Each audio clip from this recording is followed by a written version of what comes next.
Morayniss as we look through real eyes and realize the many faces of Meet Rhonda Britton, a highly respected life coach, repeat Oprah guest, Emmy Award winner, and founder of Fearless Living Institute. But at 14 years old, her life was shattered. I was 14 years old and my parents had recently separated, and my father was coming to take us out for Sunday brunch on Father's Day. And I hadn't seen my father for a while. He had moved out of the house a few months earlier. And so we were all pretty excited to see him. My mother and I run out, it's slightly rainy now, trying to dodge the rain to get into the car. And as my father pulls out his coat, I notice he doesn't pull out a coat, but he grabs a gun. And he starts screaming at my mother, "You made me do this, you made me do this," and he fires. And he turns the gun and he cocks it and looks at me. And I absolutely believe I'm next.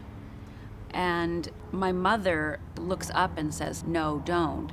And my father points it at my mother a second time and shoots her. And then my father comes running over, literally right next to me, puts the gun to his head and fires. So what happened to you and your two sisters after the murder-suicide? We literally raised ourselves, and for 2 years. We lived inside that house, walked by where my father murdered my mother until we could save enough money to move. You can't walk away from a situation like that unscathed. For the next 20 years, I blamed myself. My life became two lives.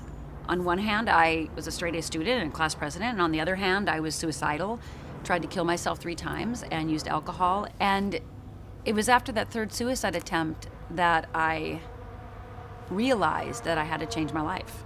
How did you turn tragedy into triumph? I have a deep desire and a deep calling to support people in understanding emotional fears. I mean, my father murdered my mother out of fear, and my mother stayed with him and then died out of fear. So I created the Fearless Living Institute to eradicate fear and help people master it in every area of their life so that you can get the support you need in order to change your life. I meet so many people that have had horrific experiences with domestic violence, and they think it's them. They think they caused it, that they did something to deserve it. I know that's not true. So Rhonda, what have you realized in surviving this horrible tragedy? The thing that I realize above all else is that we're all innocent, and you are not at fault. And it's just fear. My father killed because of fear. My mother stayed because of fear. I realize that now.